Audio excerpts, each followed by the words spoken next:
अरे लड़की सुनो,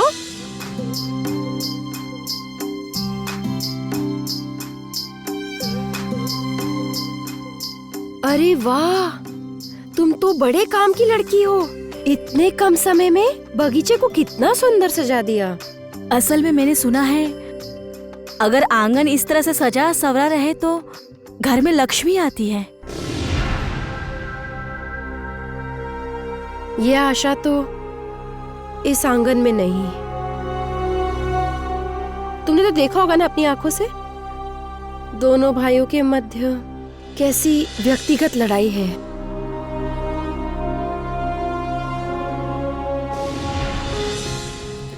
जी, यदि बुरा न लगे तो एक बात कहूँ क्या? हाँ बोलो ना। ये दोनों भाई के बीच में ऐसी अशांति का कारण क्या है? वो दोनों ना पहले ऐसे नहीं थे, समझी। हमारा परिवार एक साथ ही था, किंतु धीरे धीरे दोनों भाइयों के बीच संपत्ति के लिए लड़ाई होने लगी। तत्पश्चात लक्ष्मी पूजा के दिन एक ऐसी घटना घटी जिसे सब कुछ बदल दिया।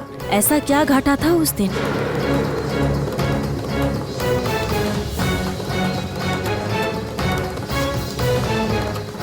ऐसा क्या घटा था उस दिन? उस लक्ष्मी पूजा के दिन क्या हुआ? ये यदि एक बार जान सकूं तो समझ आएगा कि किस तरह दोनों परिवारों को एक किया जाए, और तभी लौटा पाऊंगी माँ लक्ष्मी को इस ग्राम में और इस परिवार में।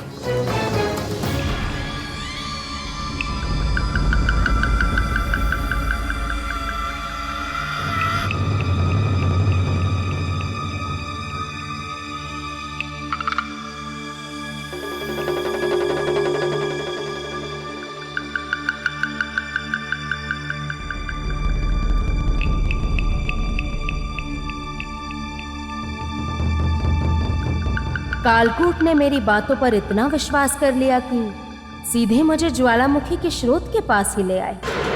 वाह!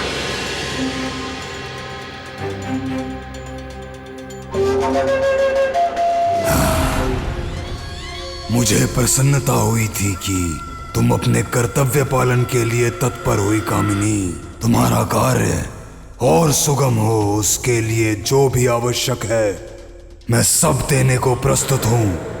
मैं तुम्हें लेकर आया हूँ काल राज्य के सबसे भयानक ज्वालामुखी के स्रोत में।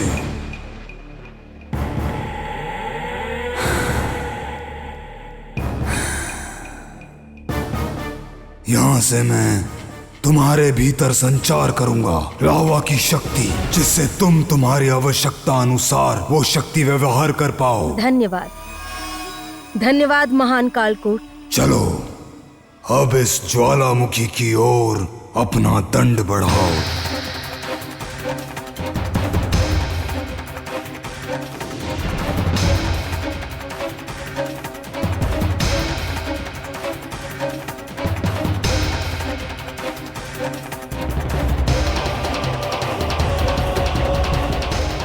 जैसे भी हो आज मुझे कालकूट को इस लावा में ढकेलना ही होगा।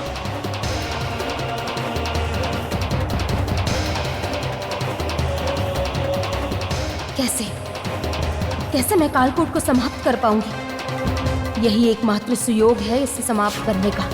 बार बार ऐसा सुयोग नहीं आएगा। कैसे समाप्त करूंगी?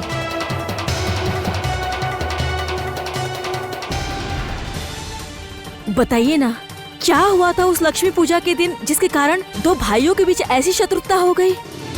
उस दिन केवल दोनों भाइयों के बीच लड़ाई नहीं हुई थी, उस दिन ये पूरा परिवार हमेशा के लिए टूट गया था।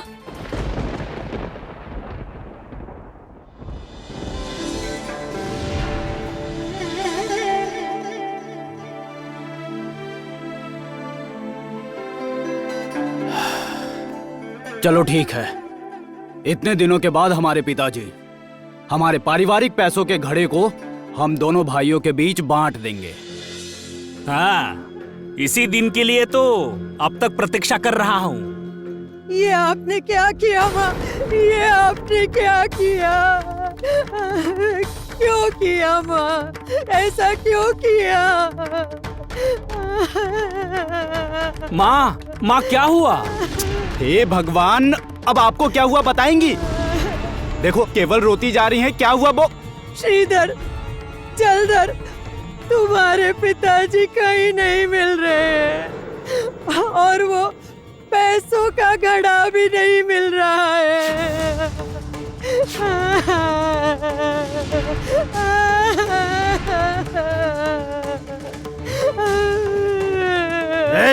यही इसी ने सब किया है, मैं जानता हूँ। इसने हमारे पिताजी को कहीं निश्चय ही गायब कर दिया है और उसके बाद वो पैसों का घड़ा भी कहीं छिपा दिया है। बस और एक शब्द नहीं बोलेंगे आप, एक शब्द नहीं बोलेंगे आप। बहुत सुन लिया मैंने आपका। छोड़िए उन्हें। बोलिए भैया। छोड़ दीजिए।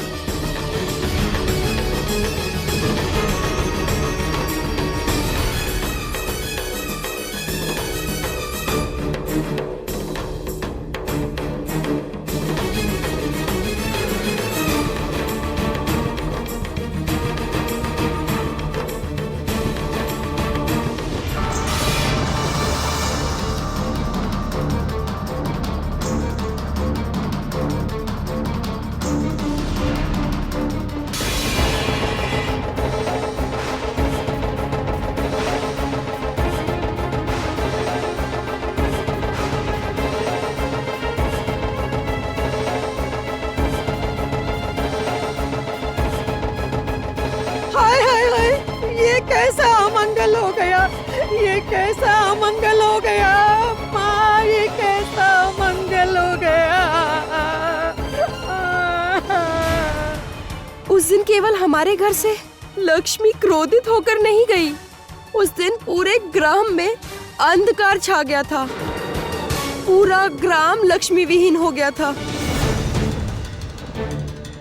अच्छा, आपके ससुर को क्या हुआ था वो किसी को मालूम हुआ? नहीं, कोई नहीं जानता।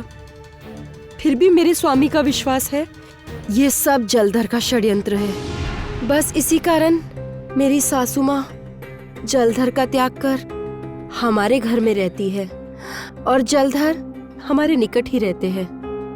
किंतु ऐसा भी तो हो सकता है आपके ससुर जी स्वयं ही कहीं चले गए हों। नहीं नहीं, यह असंभव है। मेरे ससुर जी अच्छे आदमी थे, उन्होंने कभी सासू माँ के विरुद्ध बात तक नहीं की थी, तो कैसे वो अपने बेटे को छोड़कर जा सकते हैं?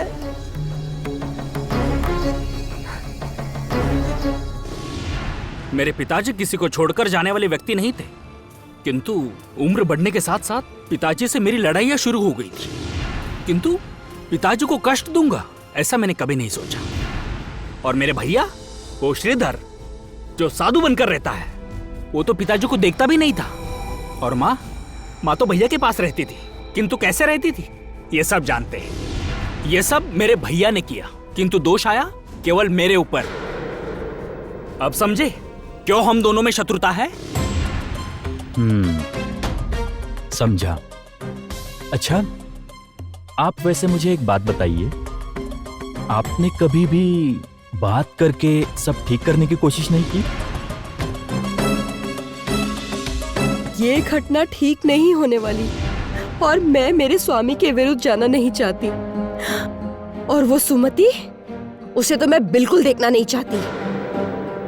भगवान ने उसे सब दिया है, एक सुंदर बच्चा भी दिया है, मुझे तो वो सुख भी नहीं है।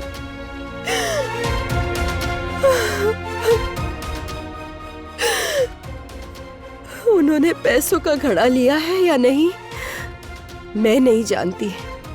मैं केवल ये जानती हूँ हम लोग कभी भी एक साथ एक घर में नहीं रह सकते।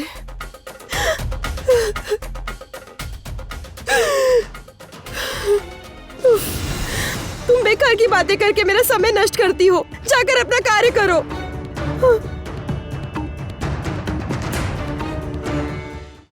ये दोनों घर कभी एक नहीं होंगे। हमारे आपसी संपर्क दिन प्रतिदिन और बिगड़ेंगे। किंतु तुम तत्पर रहना।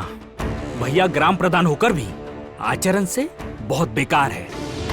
एकमात्र तुम ही करोगे हमारे भैया से, मेरे और मेरे परिवार की रक्षा। समझ गया। क्या आप वही हैं जिन्होंने दुष्टों को मार के भगा दिया?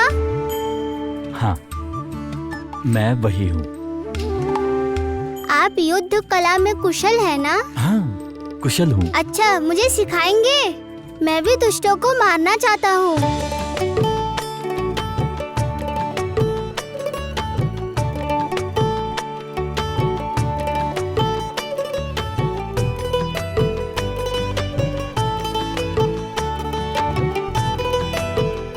यहाँ तो देख रहा हूँ एक बच्चे के मन में लड़ाई की भावना आई हुई है।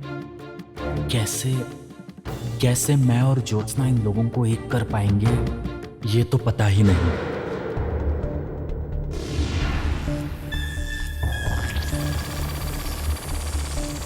नहीं, और कोई उपाय नहीं है मेरे पास। कामिनी,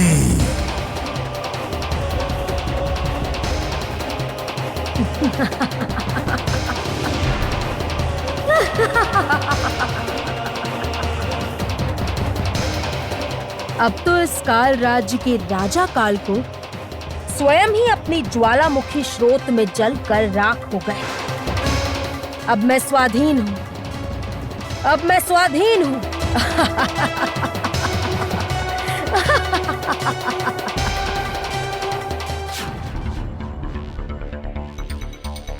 ये क्या हो रहा है? इतनी रोशनी क्यों है?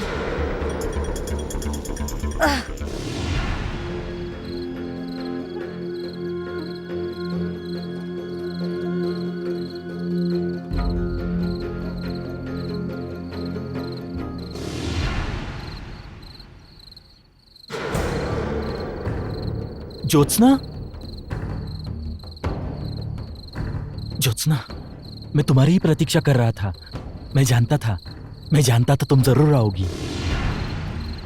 देखो, डरो मत, मैंने आसपास देख लिया है, यहाँ कोई नहीं है, तुम मुझसे बात कर सकती हो।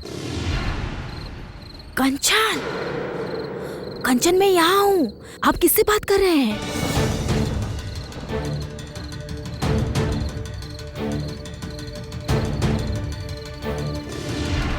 ज्योत्सना, तुम यहाँ हो तो ये कौन?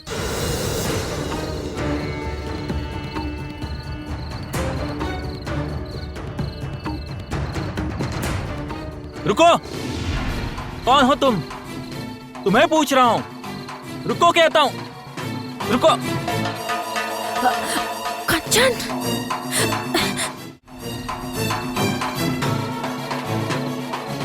रुको, रुको, रुको। कौन है आप?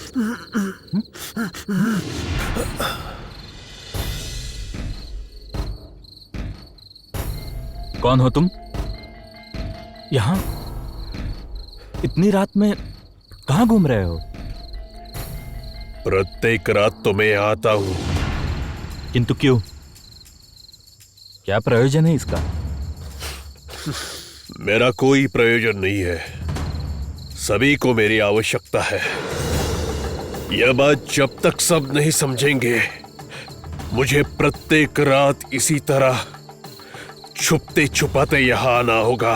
देखो, आपकी ये कहावतें मुझे नहीं समझ में आती। स्पष्ट करके अपना परिचय दीजिए।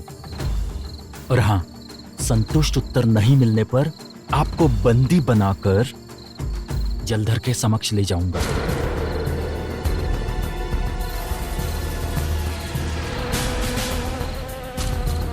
क्या हुआ? उत्तर दो।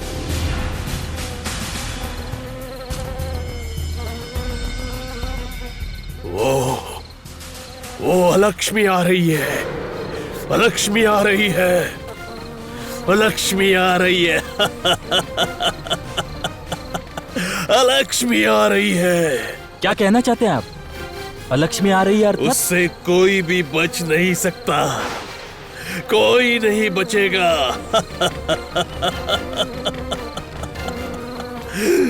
कोई बच नहीं सकता।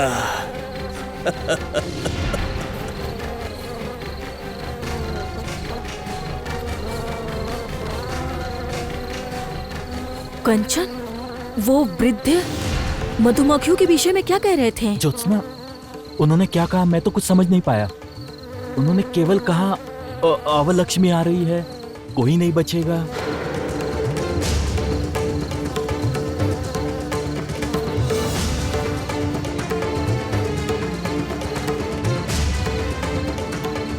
सच में ज्योत्सना, क्या क्या हो रहा है यहाँ? मैं तो कुछ भी नहीं समझ पा रहा हूँ।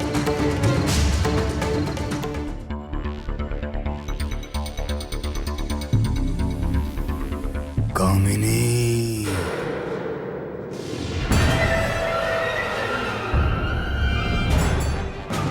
ये क्या? आप वापस कैसे आए? आप तो ज्वालामुखी में गिर गए थे।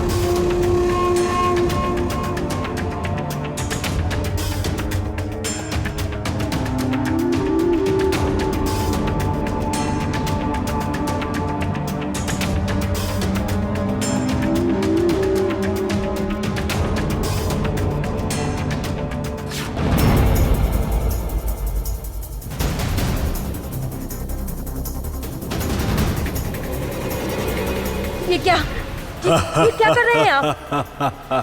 क्या कर रहे हैं? क्या सोचा था कामिनी?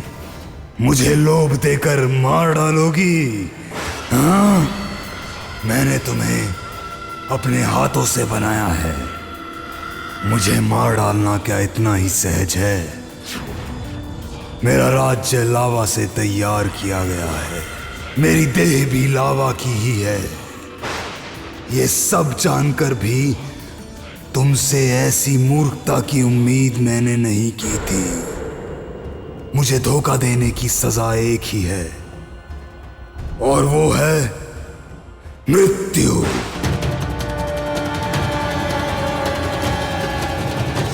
नहीं, नहीं। हाँ, जिस लावा में तुम मुझे फेंकना चाहती थी, उसी लावा में तुम इस बार जलकर राख हो जाओगी। हाँ। नहीं, नहीं, आप गलत समझ रहे हैं। मेरी एक बार बात सुनिए। एक बार मेरी बात सुनिए। लावा में मैंने आपको नहीं गिराया, आप स्वयं गिर गए। मेरी बात का विश्वास कीजिए, मेरी बात का विश्वास कीजिए। मेरे पास अधिक समय नहीं है। कालकोट को मुझे विश्वास दिलाना ही होगा कि मैंने कुछ जानबूझकर नहीं किया, तभी मैं अपने प्राण बचा पाऊंगी, वरना इस कालकोट के हाथों से मेरी कोई रक्षा नहीं कर पाएगा, कोई नहीं।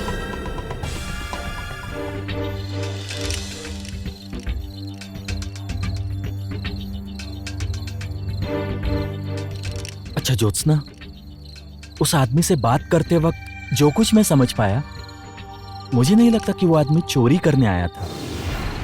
पता नहीं कैसी कहावत बोलकर चला गया। छोड़िए कंचन, उस आदमी के साथ यदि हम फिर से मिले तो सोचेंगे, जाने दीजिए। हाँ ज्योत्सना, एकदम सही कह रही हो। ये सब बाद में। अच्छा, तुम क्या करने वाली हो? कुछ भी सोचा है तुमने? देखिए कंचन, इस परिवार का इतिहास सुनकर जो समझ आया, ये इतनी सहजता से अपनी समस्या दूर नहीं करेंगे। तो हमें कुछ बड़ा नहीं करना है, छोटे छोटे रास्ते ढूंढने होंगे। ज्योत्सना, सबसे बुरा क्या है इसमें पता है?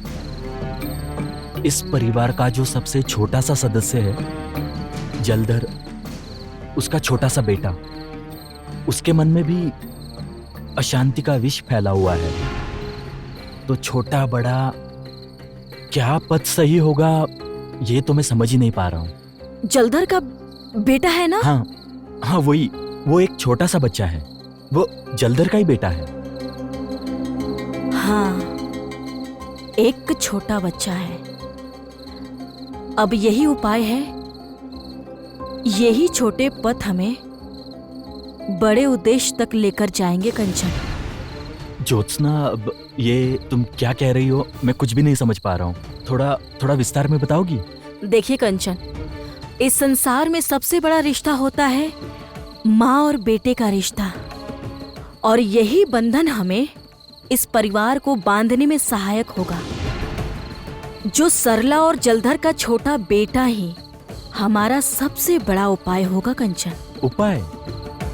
मैं ठीक से समझ नहीं पा रहा हूँ। सुनिए फिर।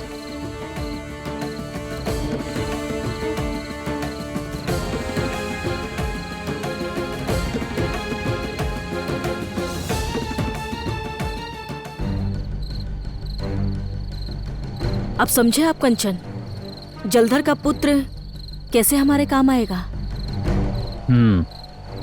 समझ गया। कंचन, कल सुबह आपका सबसे बड़ा दायित्व होगा जलधर के बेटे को लेकर आना, और मैंने जिस तरह से बोला है उसी तरह लेकर आइएगा। बाकी सब मैं संभाल लूंगी। ठीक है, तुम जो सोच रही हो वो सफल होगा। निश्चय होगा कंचन। कौन है? कौन हो तुम लोग? इतनी रात में यहाँ क्या कर रहे हो? हे ईश्वर, दयामयी ने तो मुझे देख लिया है। देवी का दया शर्त तो उल्लंघित हो गया है, तो कार्य शुरू होने के पहले ही हम असफल हो गए। हम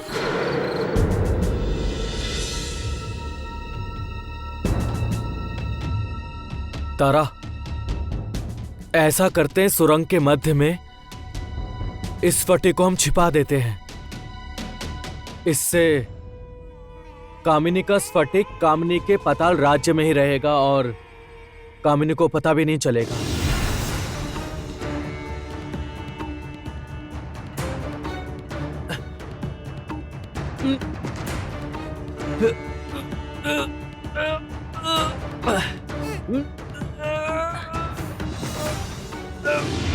सुनो, काल का दास देख रही हूँ, कामिनी के आदेश के बिना भी कार्य करते हैं। ये लक्ष्मी हमारा क्या कभी पीछा नहीं छोड़ेगी?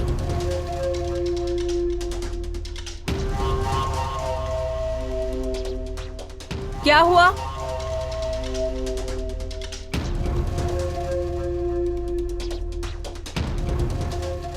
अंत में क्या हम लक्ष्मी के हाथों ही पकड़े जाएंगे? अब क्या होगा क्या पता।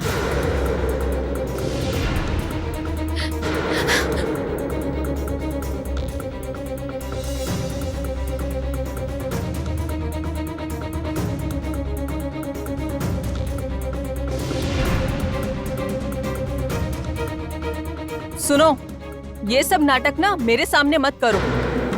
मैं बहुत अच्छे से समझ गई हूँ कि तुम माँ के वश में नहीं हो, और माँ के आते ही माँ को ये अवश्य बताऊंगी।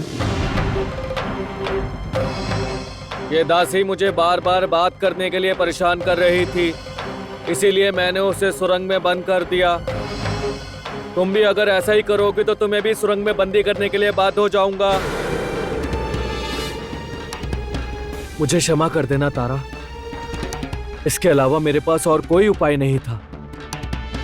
इस तरह मैं मुझे और तुम्हें दोनों को बचा सकता हूँ, और तुम सुरंग में जाकर स्फटिक को छिपा सकोगी।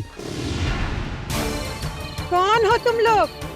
उत्तर क्यों नहीं दे रहे हो? बोलो, तुम बड़ी बहू हो ना?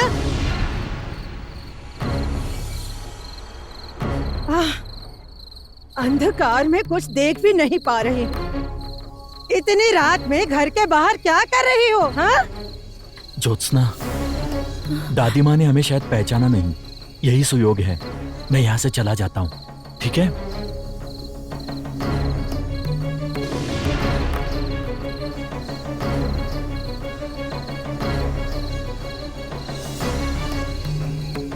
हे भगवान, मुझे लगा बड़ी बहू है, ये तो हमारी रसोइया है।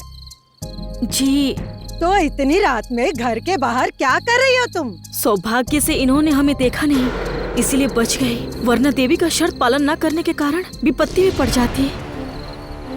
असल में नई जगह है ना, तो नींद नहीं आ रही थी, तो विचार हुआ कि बाहर घुमाती हूँ। किंतु तुम्हारे साथ किसी को देखा है शायद।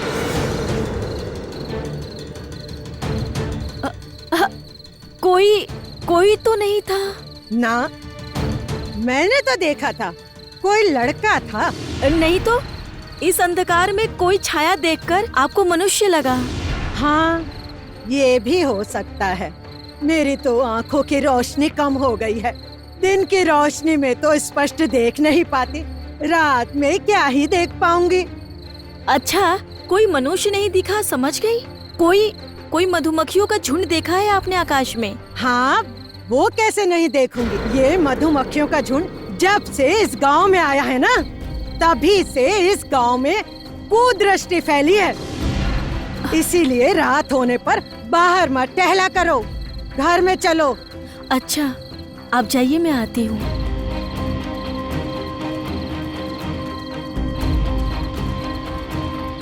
मेरा मन कह रहा है इस ग्राम से देवी लक्ष्मी के चले जाने से मधुमक्खियों से कोई संबंध है।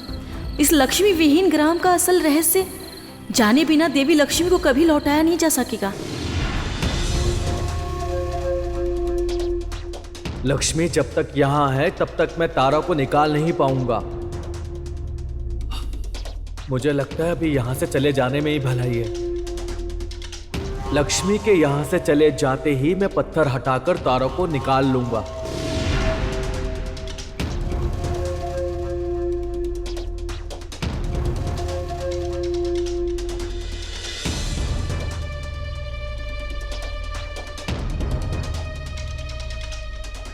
मैं कुछ समझ नहीं पा रही हूँ, कुछ भी नहीं समझ पा रही हूँ।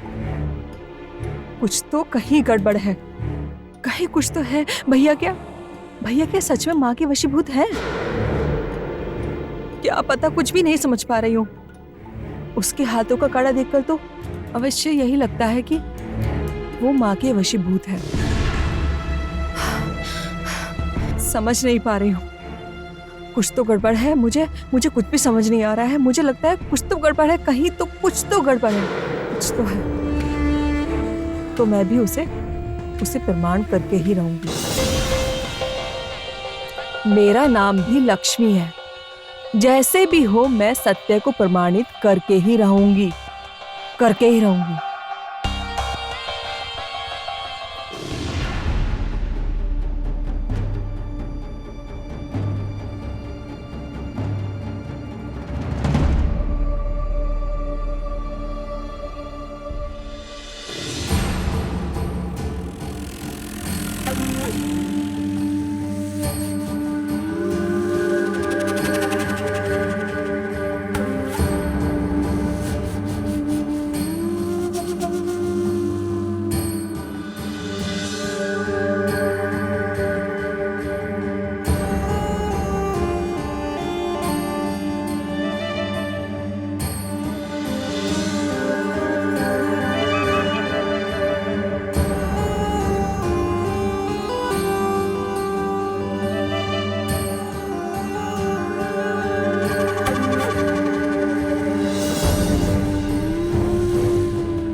सौभाग्यवश मंत्रीपुत्र ने मुझे इस सुरंग के अंदर मुझे बंद कर दिया।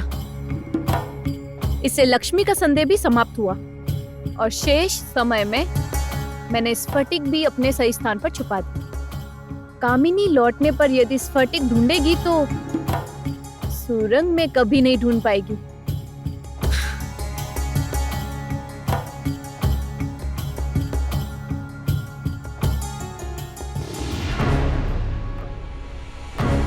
ये क्या?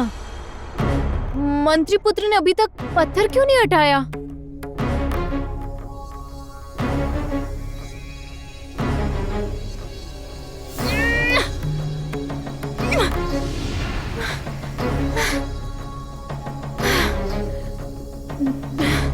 ये क्या? अब मैं यहाँ कब तक बंद रहूंगी? क्या करूं मैं?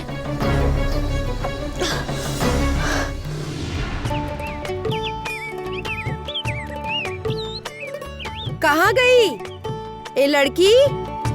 कहाँ चली गई? सुबह सुबह काम नहीं है क्या?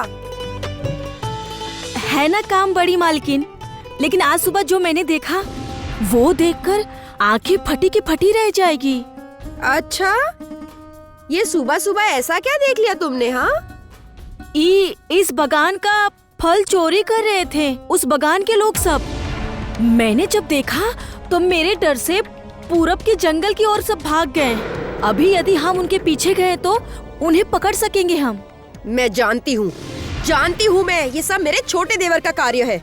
आज या तो वो है या तो मैं हूँ। तुम रुको, मैं अभी आती हूँ।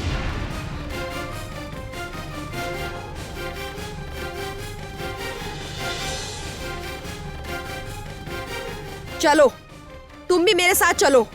देखो सब कितनी दूर भागते हैं। कल बहुत बड़ी बड़ी बातें कह रहे थे। ऐसा क्या प्रहरी ले आया है कि डर ही समाप्त हो गया है? आज मेरा ये हंसिया सूद समेत सब उतार देगा। चलो मेरे साथ। मेरा तो एक कार्य शेष है। जिसे बुलाया था वो अभी तक क्यों नहीं आया?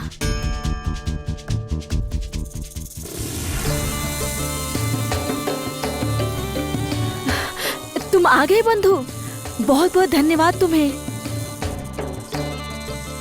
तुम्हें आज अत्यंत आवश्यक कार्य से मैंने बुलाया है। मैं जानती हूँ तुम बहुत अच्छे सर्प हो, किंतु आज एक बड़े कार्य के लिए आपको थोड़ा बुरा बनना पड़ेगा। क्यों?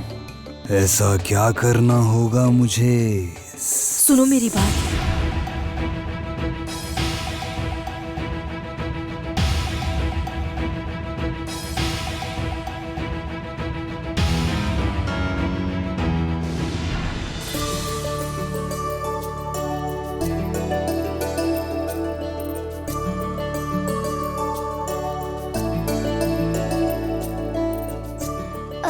अरे आपने मुझे यहाँ क्यों लेकर आए?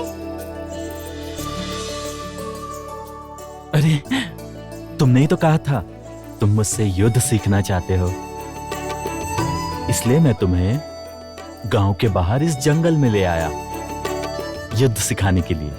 ठीक है, हम यही युद्ध करना सीखेंगे। गांव में रहकर कैसे सीख पाते, है ना?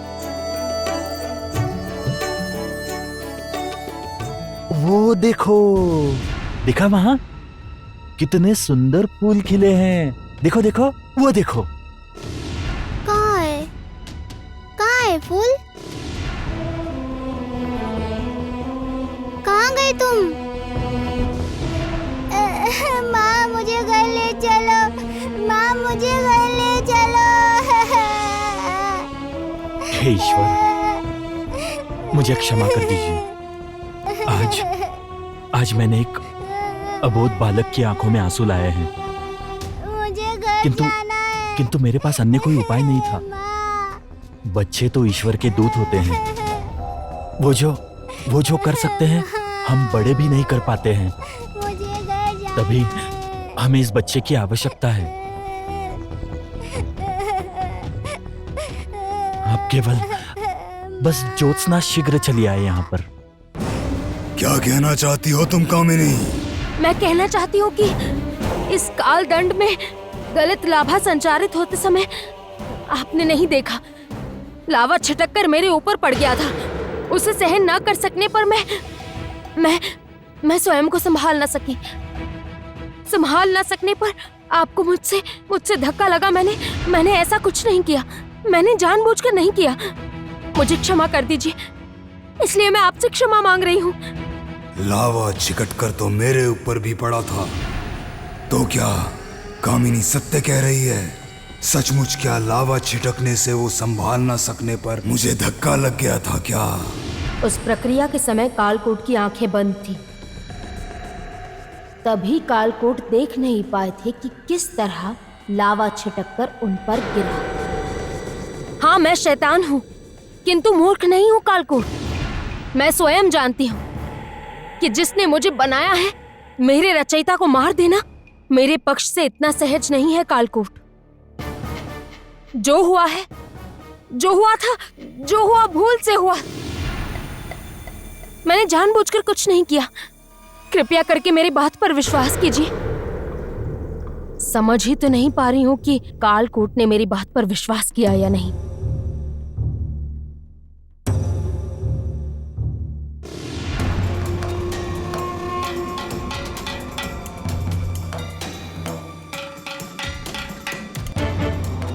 बस तुम्हारी बात का मैंने विश्वास किया। धन्यवाद कालकोट, आपका असंख्य धन्यवाद। आप मुझ पर अपना विश्वास रख सकते हैं। मैं आपके विरुद्ध कभी नहीं जाऊंगी। मेरे विरुद्ध जाकर भी कुछ भी नहीं कर पाओगी कामिनी, क्योंकि मेरे प्राण संरक्षित है एक गुप्त स्थान पर, और उसे खोज पाना किसी के पक्ष से संभव नहीं है। मेरे कालकूट को मारने की इच्छा क्या अपूर्ण रह जाएगी? जीवन भर क्या मुझे कालकूट का आदेश मानते हुए ही काटना पड़ेगा? नहीं, ये होने नहीं दे सकती हूं मैं। कामिनी कभी भी हार नहीं मान सकती, मानेगी भी नहीं। कालकूट को मारने का उपाय मैं पता लगा कर रहूंगी ही। मैं आपके अनुचर हूं कालकूट, मेरे ऊपर भरोसा रखिए।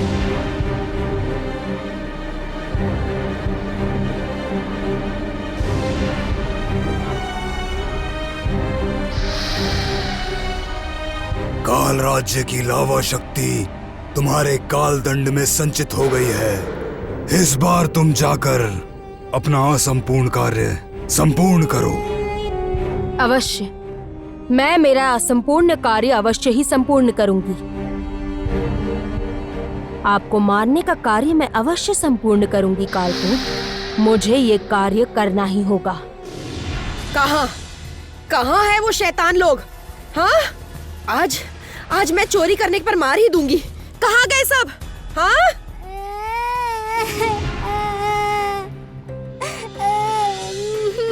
माँ, मुझे लेकर जाइए। क्या हुआ? इस जंगल में अभी कौन रो रहा है? जाकर तो देखो। माँ, मुझे लेकर जाइए। माँ, मुझे लेकर जाइए। माँ, मुझे लेकर जाइए। हमारा काम हो गया कंचन। अब जो करना है सरला और ये बच्चा करेगा। ये यहाँ क्या कर रहा है? ये अकेले जंगल में कैसे आ गया?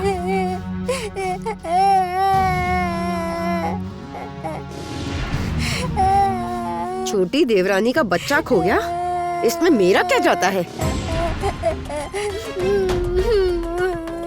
नहीं, जो भी हो, मैं पीछे मुड़कर नहीं देखूंगी। सरला वो तो चली गई, तुम्हें तो उस पर विश्वास था ना? मुझे अभी भी विश्वास है कंचन सरला पर, कारण सरला उस बच्चे को जंगल में अकेला देखकर उस बच्चे को अकेला जंगल में छोड़कर नहीं जाएगी।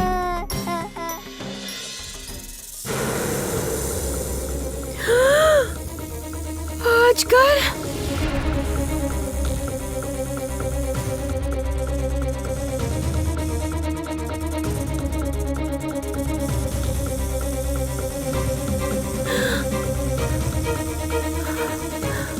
ये विराट अजगर यदि उस छोटे बच्चे को काट लिया तो नहीं, मेरे रहते हुए ऐसा कुछ नहीं होगा, कुछ भी नहीं होगा।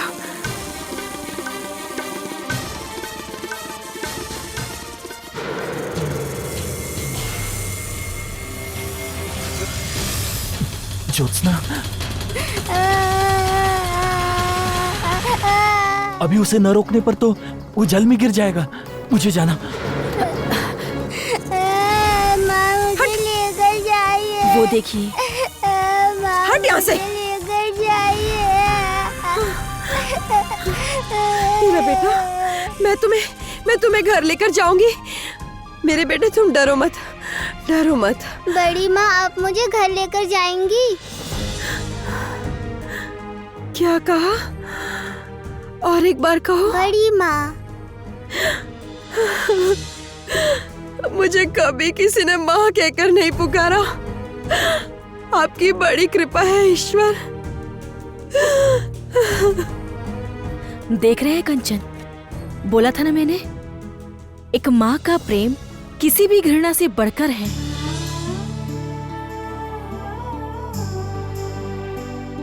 हाँ ज्योत्सना, अब सचमुच मुझे आशा जगी है। मुझे अब लग रहा है इस गांव में लक्ष्मी को लेकर आना संभव है, इस दोनों परिवार को मिलाना संभव है।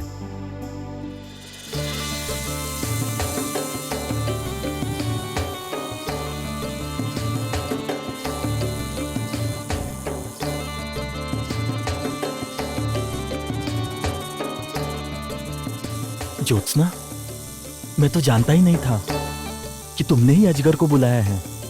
बुलाया था कंचन, क्योंकि मैं जानती थी कोई माँ अपने बच्चे को संकट में देखकर शांत नहीं रह सकती है।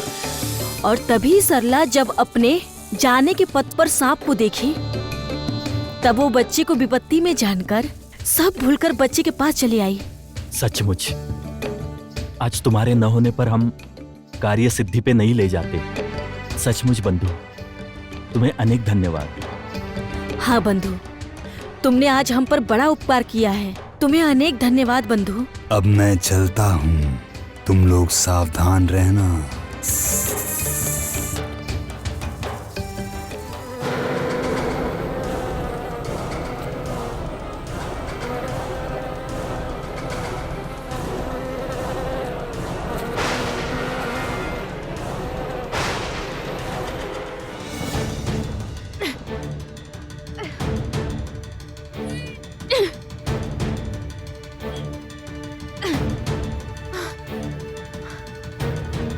मंत्रीपुत्र, मंत्रीपुत्र, पत्थर हटाइए, मुझे बाहर निकालिए। आप सुन रहे हैं मुझे? सुनिए, इधर हूं मैं। बाहर निकालिए मुझे, बाहर निकालिए मुझे। मंत्रीपुत्र, मुझे बचाइए।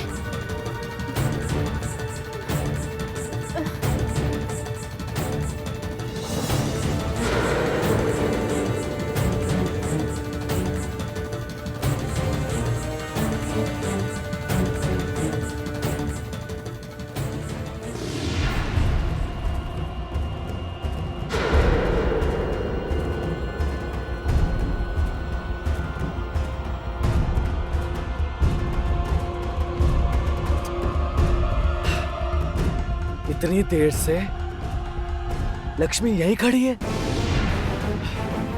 क्या करूं अब? इतनी देर से तारा अंदर जाने क्या कर रही होगी? जाने अभी कैसी है? लक्ष्मी यहां से ना हटी तो तारा को निकालने का कोई उपाय भी नहीं। लक्ष्मी, लक्ष्मी, लक्ष्मी, लक्ष्मी। सर्वनाश, अकेली लक्ष्मी कम थी जो इस समय पिताजी भी आ गए। उफ, अब क्या करूं? लक्ष्मी, तुम यहाँ हो और मैं तुम्हें पूरे पाताल राज्य में ढूंढ आया। क्यों? क्या हुआ? कामिनी काल राज्य से लौट आई है, हम दोनों को बुला रही है, शीघ्र चलो। माँ मुझे बुला रही है? हाँ, बुला रही है, शीघ्र ही चलो। हाँ।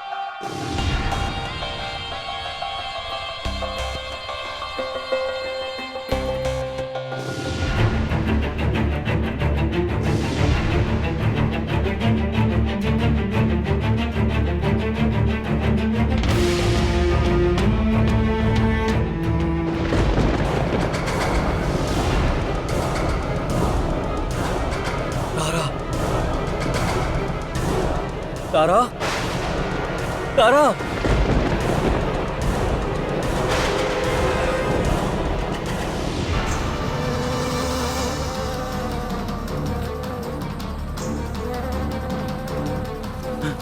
ज्योत्सना, हमें जो भी करना है शीघ्र करना होगा।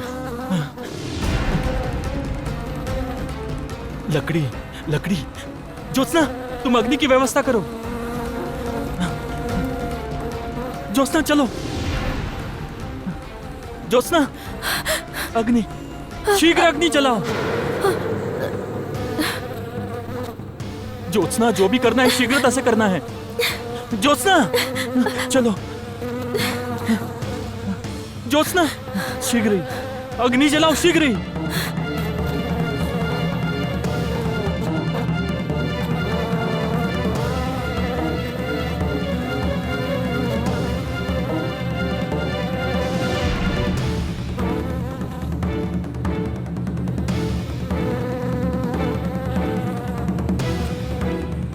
ये लो ज्योत्सना। कंचन, मधुमक्खियों का झुंड हमारे माथे के ऊपर है।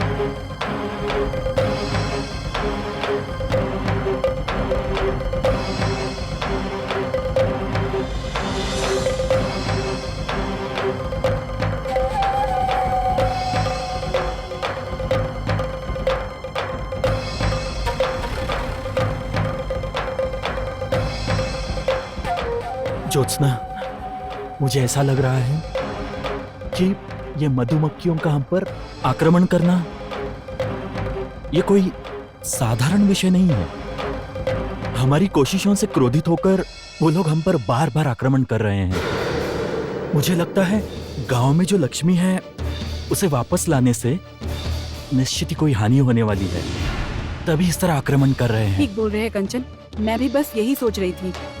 ज्योत्सना, अभी हमें लौटना चाहिए। इस बार इन लोगों ने आक्रमण किया तो फिर कुछ नहीं कर सकते, इसलिए हमें तैयार रहना होगा। किंतु इस वक्त हमें गांव में जाकर देखना होगा कि लोग क्या कर रहे हैं, वो सफल हुए या नहीं। ठीक कह रहे हैं कंचन, मैं भी यही सोच रही थी। चलिए।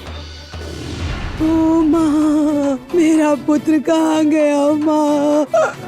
माँ, माँ। छोटी, ये रहा तुम्हारा पुत्र।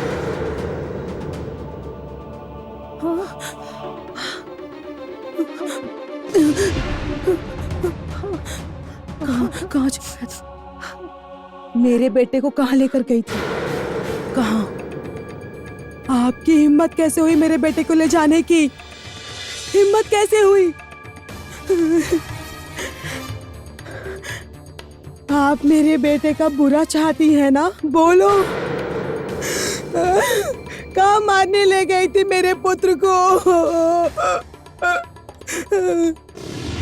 इतना अच्छा काम की हो, फिर मुंह छुपाती क्यों हो? सच बताने आया।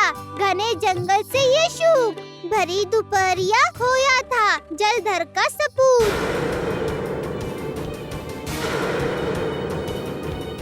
कैसे गया, कहाँ गया, कोई न समझ पाया। उस पे से विशाल अजगर का था भय। इतना छोटा अबोध बालक जाने कब क्या हो। बता देता हूँ, दया सागर है दलपति की पत्नी। वापस लाई घर पर बालक, समझाना उसे कोई।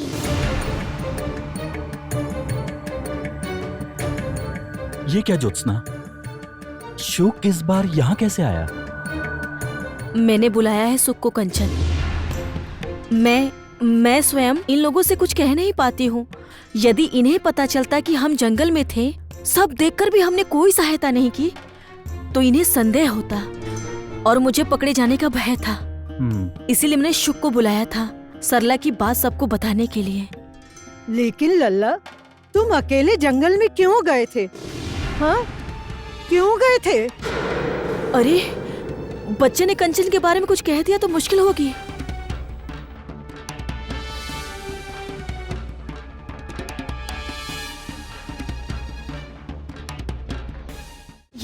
ये मैं क्या सुन रही हूँ बड़ी मालकिन? आप सच में छोटी मालकिन के बेटे को जंगल से बचा कर लाई हैं?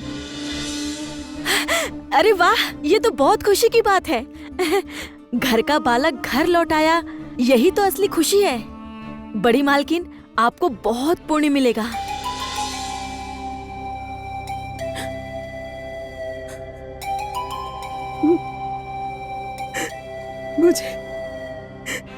मुझे क्षमा कर दीजिए दीदी, मैं समझ नहीं पाई। अरे अरे छोटी, ऐसे नहीं कहते। तुम्हारा बेटा मेरा भी तो कुछ लगता है ना। ये तो मेरा भी बेटा ही है ना। दीदी,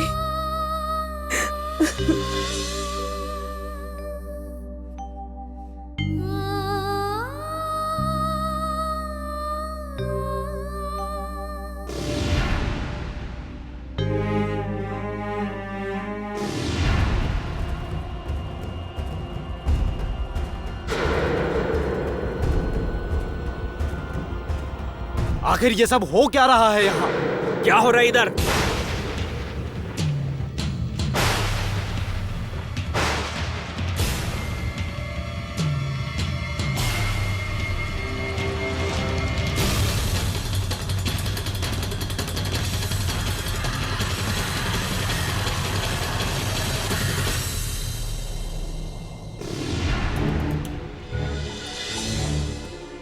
माँ, क्या हुआ? कामिनी, तुम जिस कार्य के लिए गई थी उसमें सफल हुई?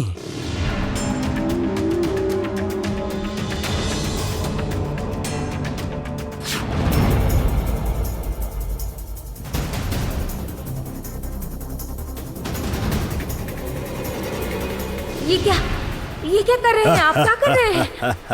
क्या कर रहे हैं? क्या सोचा था कामिनी, तुम मुझे ज्वालामुखी में धकेल कर मार डालोगी? हाँ? कामिनी मौन क्यों हो? उत्तर दो। नहीं नहीं नहीं, कालकोट अभी भी जीवित है, मैं उसे मार नहीं पाई।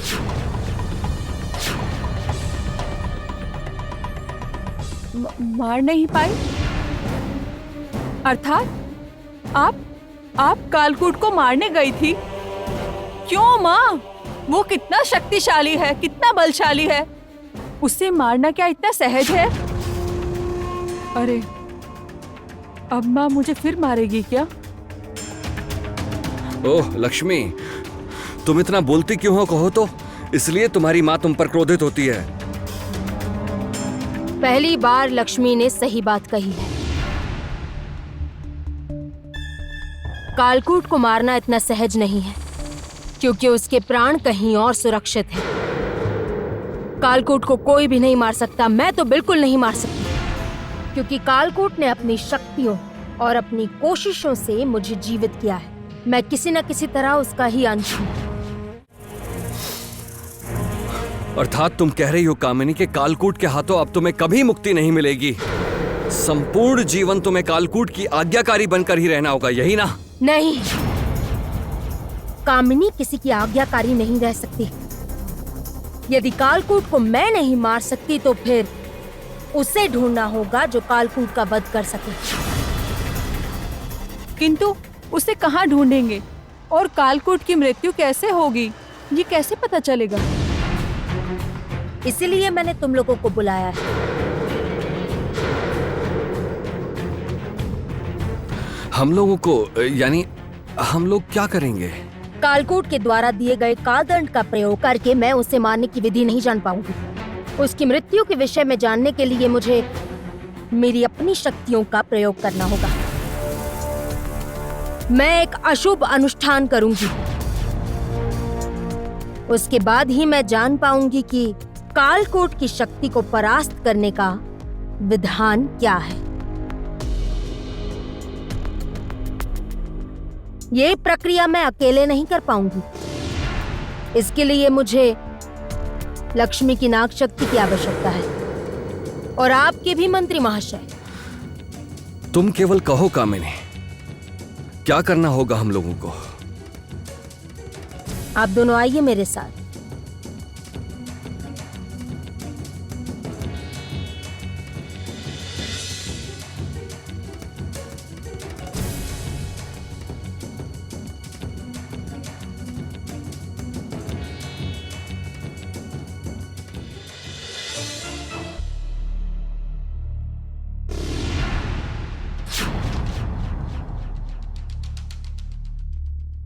अब हम लोग इस अग्नि के चारों ओर बैठेंगे। बैठिए।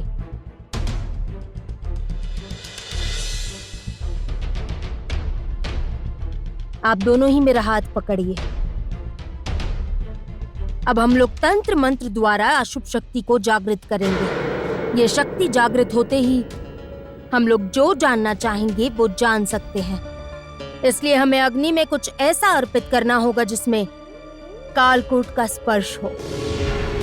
किंतु यहाँ कालकूट के स्पर्श वाला कुछ भी नहीं।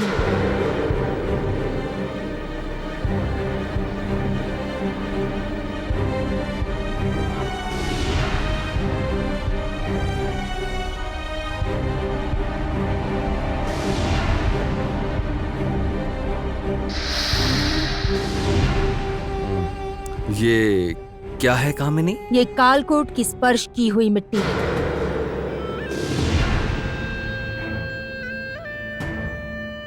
अब मैं मंत्र उच्चारण शुरू करूंगी। मैं जान लूंगी जो मैं जानना चाहती हूँ।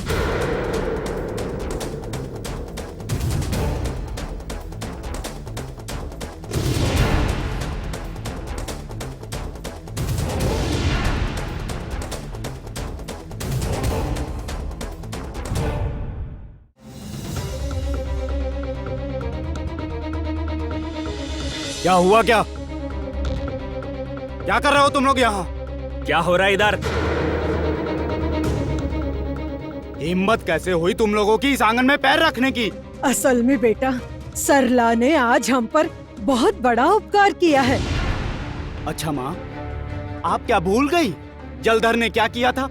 अपने ही पिता को। सावधान भैया, एक शब्द नहीं बोलेंगे आप। अच्छा, क्या क्या कर लोगे तुम? क्या कर लोगे तुम? रुको, पहले हुआ क्या है ये तो समझो। नहीं, अब मैं एक शब्द भी नहीं सुनना चाहता आपका। और वैसे माँ, आपको यदि इस पर इतनी ममता आ रही है तो जाओ ना, रहो इसके साथ, जाओ।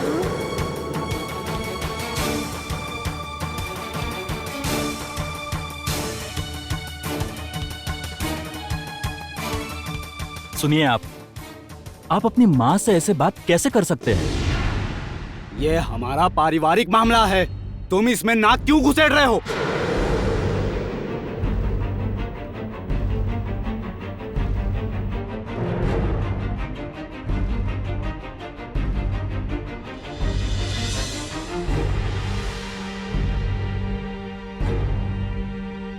चलो सब।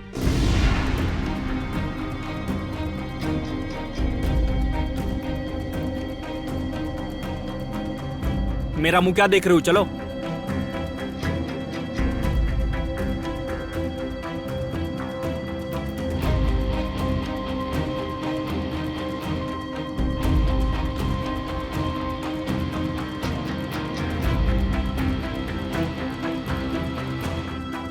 ज्योत्सना, मुझे तो कुछ भी समझ में नहीं आ रहा कि किस तरह हम इन दो परिवारों को एक करेंगे। देखिए कंचन, इस परिवार के पुरुष बहुत ही जिद्दी और दम्भी हैं।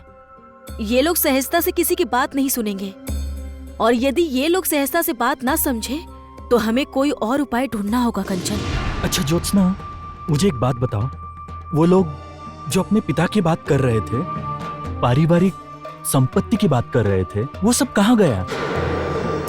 मुझे पता है क्या लगता है, इन सब का मूल है संपत्ति।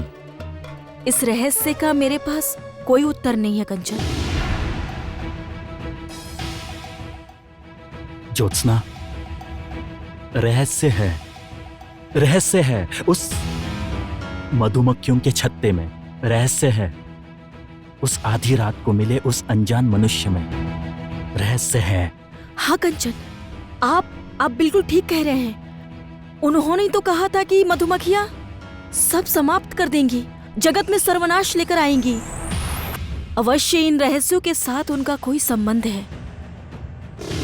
ठीक ठाक उत्तर नहीं दिया तो मैं तुम्हें बंदी बनाकर जलधर के पास ले जाऊंगा।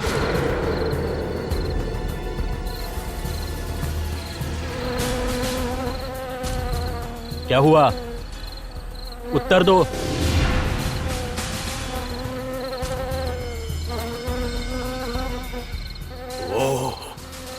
वो अलक्ष्मी आ रही है, अलक्ष्मी आ रही है, अलक्ष्मी आ रही है।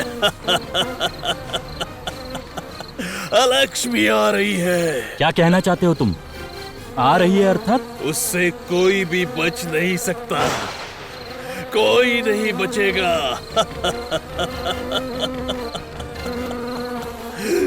कोई बच नहीं सकता। हाँ ज्योत्सना, हमारे सारे प्रश्नों के उत्तर उस अजनबी बूढ़े बाबा के पास है। उस अजनबी बूढ़े बाबा के पास हमें जाना चाहिए किसी भी तरह। तारा, तारा, मुझे क्षमा कर देना तारा। कामिनी से प्रतिशोध लेने की धुन में तुम्हारे जीवन के साथ खिलवाड़ कर रहा हूं तारा। मेरे कारण तुम्हारी अवस्था हुई, मुझे क्षमा कर दो तारा। कामिनी से प्रतिशोध लेने की धुन में बार बार मैं तुम्हारे जीवन के साथ खिलवाड़ कर रहा हूं। मुझे क्षमा कर देना तारा। तारा,